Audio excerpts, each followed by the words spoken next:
Hello, Pisces. This is your reading for the week of August 22, 26. Pero kung matagal ka na dito, alam mo naman lahat ng readings ko dito ay timeless. Wait lang, hindi ko pala nasinding isang ilaw. Sorry naman, hindi ko naisindi pala isang ilaw. Init din kasi pagka continuous na naka-on yung ilaw. So yan, kuha muna tayo ng mga oracle cards mo. Check natin yung mga overall energies for you this week. Tayong mga apat na oracle cards. Oh, power and delight. Ganda. Ganda. Ano pa?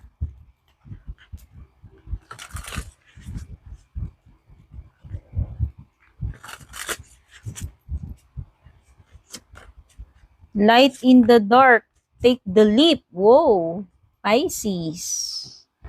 Let me show you muna yung mga oracle cards.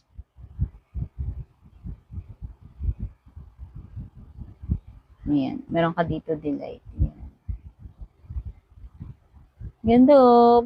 This gives me, the Four of Wands vibes. Ano pa? Power.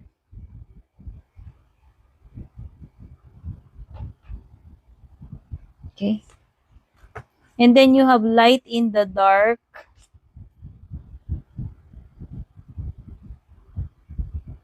Tapos, take the leap.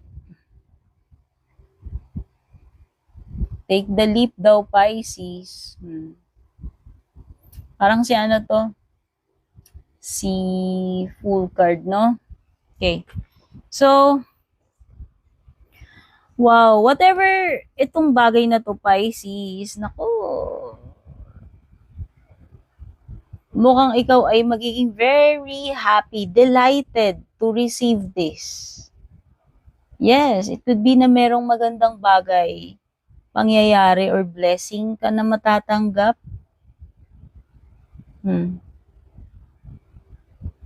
This is, this is a happy card eh. Magiging very, delighted, happy ka dyan, excited, kung ano man itong bagay na to na mangyayari for you. Darating for you. Wow.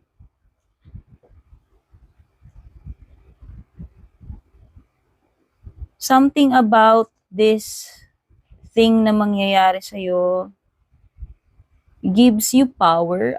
Ewan ko, it could be na yun yung marireceive mo. Hindi naman dahil magkakaroon ka ng superpowers, no? Pero parang, alam mo yon, it could be na magkakaroon ka ng strength or power para magawa mo itong bagay na to, task, whatever. Feel ko lang, bibigyan ka ng strength. Yun yung pinaka-power mo.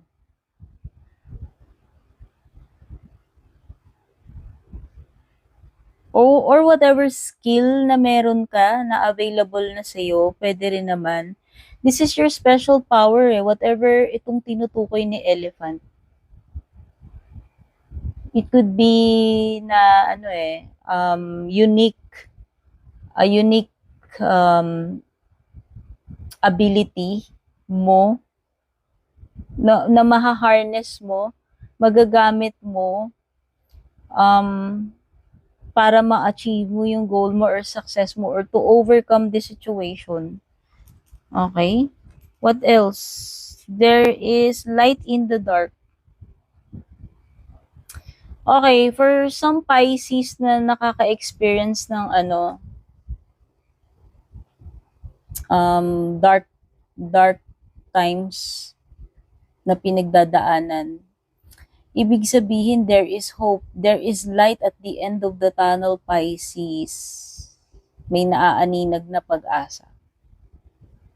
'Di ba? Meron something dito na nagliliwanag. Sa gitna ng kadiliman may nagliliwanag. Yun yung pinaka-guiding light mo para makaalis ka dito sa situation na ito. Okay? Ow! Or, oo, basta merong liwanag na paparating sa iyo kung nasa gitna ka man ng, ewan ko, madilim na pinagdadaanan, Pisces. Nako, masyado namang maano yung, madrama yung mga words natin. Pero kasi yun eh. And you should take the leap. Okay. Wala, kumbaga, ewan ko, lakasan mo yung loob mo. Lakasan mo yung loob mo na mag-try. Take a leap of faith. Sabi ko nga kanina, 'di ba, parang yung pangalan nito, si full card energy. Baka ito na 'yon, kailangan mo nang lakasan yung loob mo, magbaka sakali, sumubok, 'di ba? Take that leap of faith. Baka yan na yung moment, baka ma-miss mo yung opportunity eh.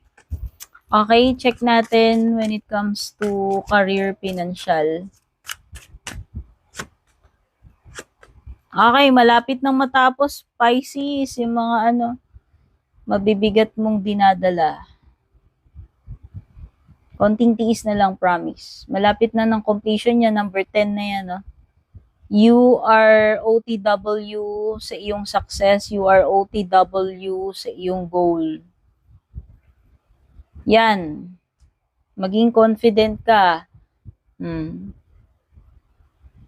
Maaring mahirap yan sa ngayon, pero alam mo yon, achievable siya eh. Yun yung nakikita ko eh. Malapit na actually, konting na lang.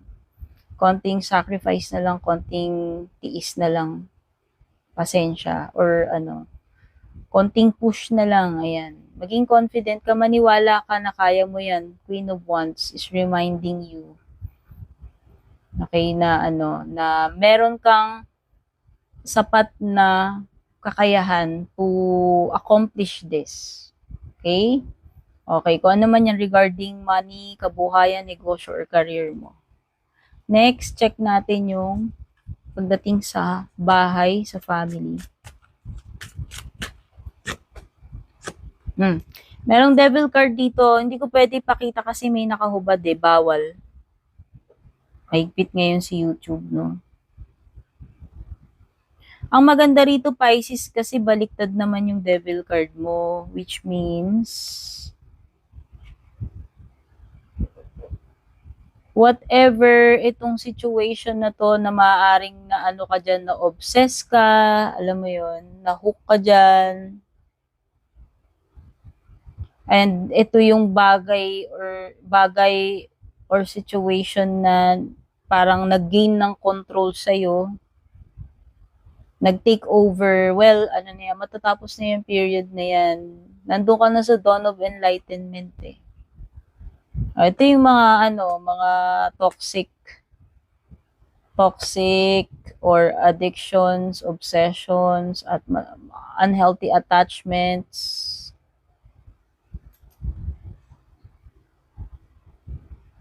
Kasi ito yung pagiging stuck in a rut eh. Alam mo yun? Pagiging in a bad company.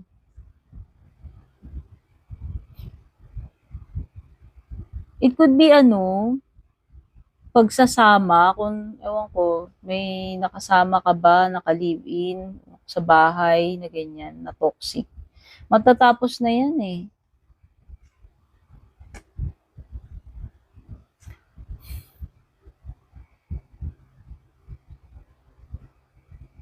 Or basta na parang na-stuck ka sa isang bad period ng buhay mo wherein parang, ewan ko, naging idle ka ba ng matagal na panahon? Na-stuck ka ba sa bahay yan?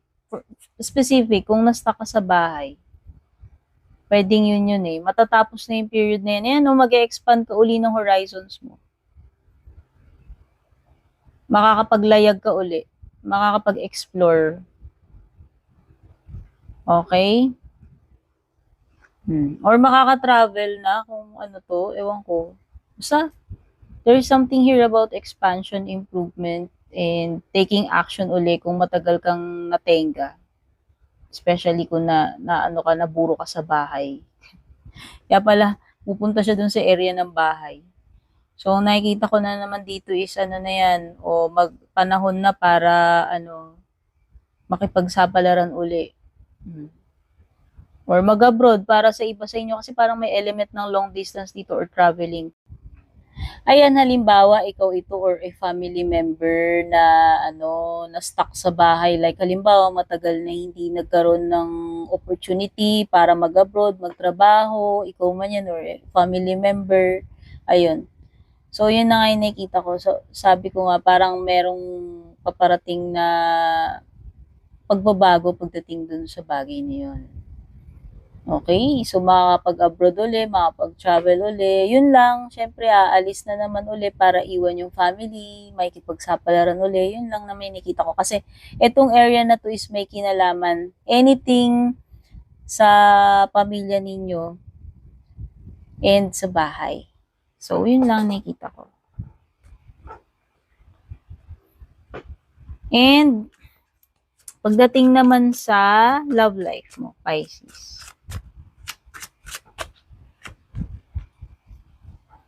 Knight of Pentacles. Okay. Earth sign energy at saka ano, water. Pero may Capricorn din dito at saka lots of fire. Wala lang pa ako nakikitang air. Meron dito maraming fire, Capricorn, water. O, dalawang knights to. Dear, mukhang dalawang person to ah. Ano to, dalawang person ba yung potential dito sa'yo? Yung isa ay ano, earth, yung isa ay water. Dalawa ba ka-deal mo ngayon? Dalawa ba na manliligaw mo? O dalawa yung karelasyon mo? Ay, ewan ko sa inyo, kayo nakakaalam niyan. Tagabasa lang ako dito. Pero yung isa dito, buladas, dear. Yung isa dito, drawing lang. Hindi, ano to, hindi stable. I think, mas makakapag-rely ka pa dito kay kay Knight of Pentacles, kahit sabihin mong mabagal yan, mag-take action. Pwedeng isa kasi dito hesitant or pwedeng isa sa umpisa lang goods. Okay? Or pwedeng lang, romantiko lang, matamis lang magsalita, pero alam mo yun, pwedeng hanggang puro words lang siya. Okay? Kasi itong isa mas solid to eh. Ito hindi to maboka, hindi to madaldal, pero alam mo kahit mabagal siyang kumilos. Alam mo yon, yung persistent siya. Decided. Pero itong isa medyo duda ako dito. Baliktad yung Knight of Cups. So dalawa yung maaaring person na ka-deal mo ngayon or kung paparating pa lamang ito. Pwede rin naman. Oo. Potential yan, feeling ko mga potential. Or pwedeng nandito na sa present mo nag-aano na yan, nagsisimula na. So, sa area naman ng hindi mo inaasahan. Emperor reversed. Oh!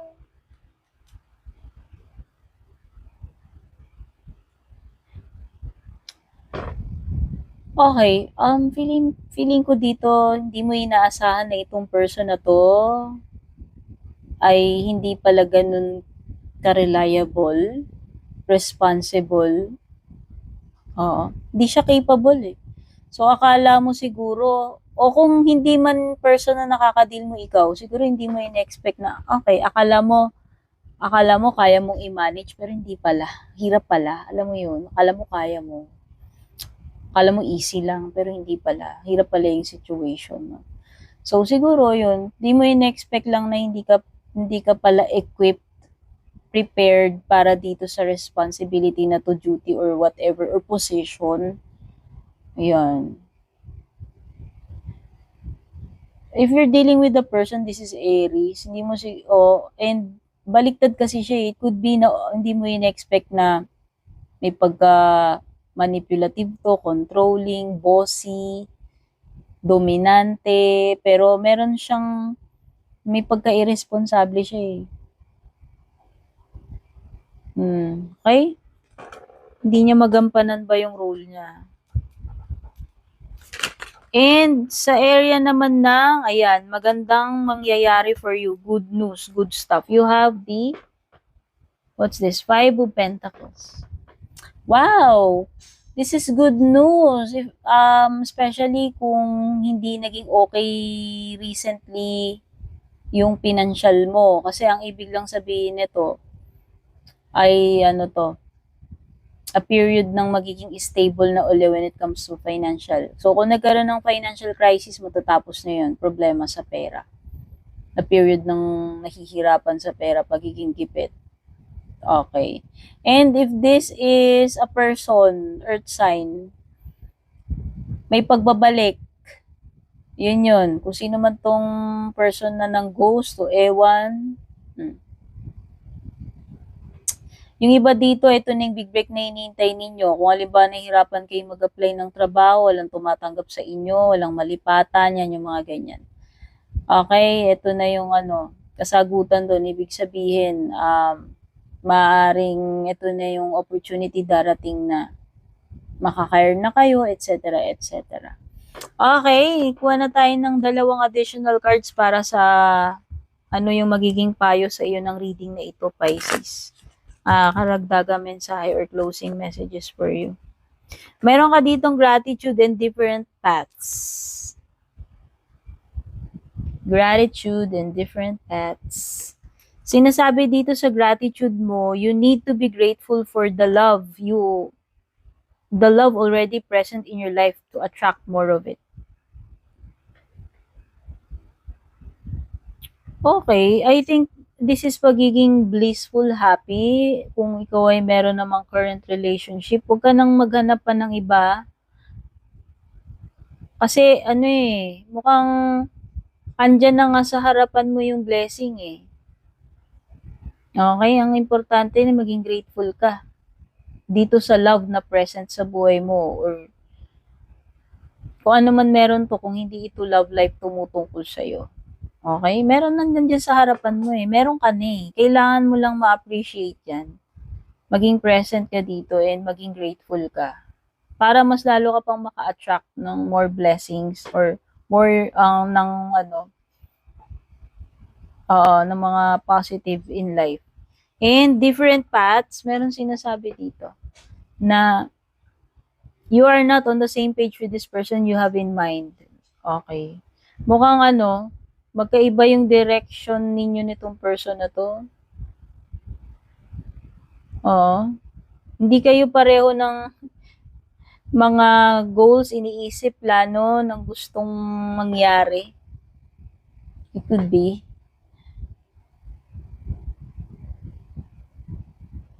Oo. Or pwedeng hindi kayo forever na magiging magkasama, baka maghiwalay pa kayo ng path. O kasi magkaiba yung path ninyo eh. Okay, so yan yung mga messages for you, Pisces. Thank you so much for dropping by. Don't forget to subscribe, like, follow. Pa-leave na rin ng comment. Pa-like na rin, pa-share kung nagustuhan mo, kung nakarelate ka. Pa-tap na rin yung bell icon para updated ka. Thank you sa lahat ng nag-subscribe, nag-avail ng subscription membership, mga papadala ng Star Super Thanks, mga abangers, matagal ng loyal na sumusubaybay. Private readings, nakalagay sa description yung link papunta sa official FB page ko, yung may blue check. Nag-iisa lamang yan. Take care, God bless, babush.